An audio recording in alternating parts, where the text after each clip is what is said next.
I'm Camila Escalante, and I'm a member of the Canadian Freelance Union. And today we came out to support striking postal workers in downtown Toronto who've been on strike for several weeks now. We talked to them to hear why they're on the picket line and what they're fighting for. Not a scab and not a boss. Picket lines mean do not cross. Not a scab, not a boss. Picket lines mean do not cross. Picket lines we do not cross. Picket lines we do not cross. I'm here with Andre Anderson. I'm a shift 2 day shift worker at Canada Post at South Central Letter Processing Plant. What we're trying to do is have a fair negotiation and let the public know the truth about what we are trying to fight for. Anybody who understands unions and corporations should know that unions is for the people. We believe that there's been no transparency with us versus the public, and we are trying to hopefully spread the truth and the knowledge about what people understand about us and what we're trying to fight for. My name is Dave Tinavoy. I work, my position is called store person. It's within the maintenance department at Canada Post. And the reason we're out here is because, we had over a year of negotiations, and the employer failed to make any meaningful concessions at the bargaining table, and so we don't want to be out here. We don't want to be in the cold, but we're our backs are up against the wall, so that's why we're picketing. My name's Sarah. I'm a letter carrier at the Canadian Union of Postal Workers. That means I'm the person who delivers your mail. I drive corporate vehicles. We've been on strike now for 30 days. The strike is going to be very important for all workers, both in this city and across Canada. What the corporation is trying to do is implement a system of casual, part-time gig work, as is kind of happening in Uber, Amazon, and also in other delivery companies like FedEx. The conditions of our workplace have become intolerable. What management is using is a broken route measurement system to create routes which are unmanageable in length. Some of the routes which I have done have been approximately 8,000 stairs, both climbing and descending on a daily basis, up to 30 kilometers long, carrying hundreds of pounds on flyers, in parcels, in mail. It's backbreaking and grueling work, and it's enabled by a broken LCRMS and a new system of delivery called separate sort and delivery, which we are trying to eliminate. What the corporation does is they discipline people, target and isolate people if they're unable to complete routes on a daily basis. And this leads to carriers cutting corners or on their health and safety, sometimes rushing to complete routes. Unfortunately, we're in a situation where some carriers feel like they have to skip all of their breaks and urinate in bottles. This is not a humane or dignified working condition to be in, and we are trying to put an end to that. And this corporation simply does not care about our health and safety. When you raise health and safety concerns with the corporation, they refuse to investigate hazards, and they will discipline carriers for raising health and safety concerns. My name is Jessica. I'm working as South Central, and I'm a postal courier. I've been here for 14 years, and we just want to have a good contract, deserve a good contract, and then we want to get back to work. The stakes are really high for us, If we could have gone back to work with the crumbs that the employer has offered us in terms of a contract, then if that was enough for us, then we wouldn't be out here. But it shows that it's kind of a life or death struggle for a lot of folks. We need to get a good contract. We need to get our benefits reinstated. The management of Canada Post is not concerned with delivering mail or parcels. What they're most concerned about is stepping on the necks of workers and driving us to be the lowest common denominator of labor.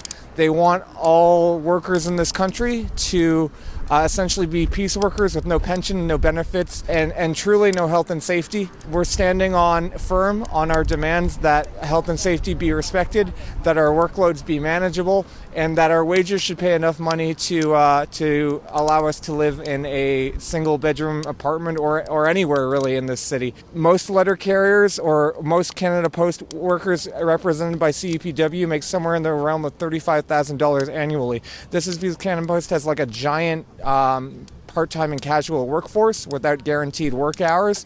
And those workers often depend on food banks, second or third jobs. It's not an acceptable situation. Canada Post needs to make full-time jobs. They need to take the unmanageable workloads off of the people that they do have, and they need to work with us to continue delivering for Canada. If they truly want to deliver for Canada, they need to understand that the people who do that delivery are the workers, and we will have our say and we will win this strike. My name is Jalila, and I organize with a group called East End Acts. We're here to show our solidarity to the postal workers here who are striking for fair compensation and for, their rights, and they have every right to be here. So we want to show them that we stand with them as a community in solidarity, and that we, believe in their right to strike for their rights, and we'll be here for them every step of the way. An injury to one is an injury to all, but by the same token that a victory for one is a victory for all. So when any union across the country in any industry wins a good contract, makes a good gain, it applies an upward pressure to wages, where other workers, whether they're in unions or not, can now see this precedent. They can point to an example and say, hey, those guys are making more money now. If you want to retain our labor, you're going to have to at least match, the pay scale, and that's. I think that's why we're seeing a lot of other unions come to our lines, wave their flags, and blow wind at our back. Why are public services so important? Because public service is for everybody. It's for the people. It's for future generations. It's for livable working wages. And it's for a good quality of life, which is deserved by everybody. How long have you been a postal worker? Since 2014. I've been working since 2014. And you're the steward? Yes, I am. Why do you love being a steward? I love it because it's for everybody, the younger generation, the older generation. It's for people who can't necessarily speak up for themselves, or, it's up to the younger generation to do their diligence and take initiative and to fight for, a better working condition. And they did their time, so it's up to the younger generation to stand up and do something. Everywhere we go, people always ask us, who we are, so we tell them, we are the workers, the mighty, mighty workers, we are the workers, fighting for justice. We are appealing to all Canadians who, if you're workers, if you're a small business owner, our strike is going to be important for you. We're fighting against the increased surveillance of workers. So using digital tools to constantly monitor workers every second of every day. Most people deal with this, obviously, even if they work from home, they're dealing with the constant observation. It's not a great situation. We're also fighting against part-time casual hours. We're fighting for strong benefits. We understand that everything we deliver could be irreplaceable, and we will not leave something out of our care which could be stolen.